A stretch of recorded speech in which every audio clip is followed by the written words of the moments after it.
Isang gabi lang. Iyon lang ang kailangan niya para mabawi ang buwan. Nag-login si Kuya Rodel ng alas 5 ng hapon, bisperas ng Pasko, puno ng pag-asa, puno ng plano, mahal pa naman ang regalo ng anak niya, pero hindi nagpahinga ang traffic ng Maynila. Booking after booking ulan at congestion sa bawat kanto, hindi siya nag-cancel kahit isa, kahit gutom na, kahit pagod na. Tapos sumabog ang gulong niya sa EDSA.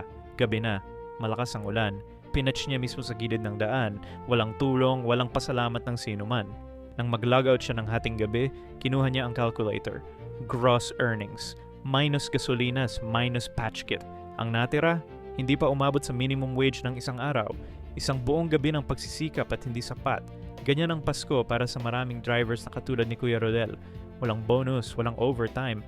Buhay lang na patuloy na inaanod ng kalsada. Kung naantig ka ng kwentong ito, i-follow at i-like para sa mas maraming stories na katulad nito. God bless at ride safe mga paps.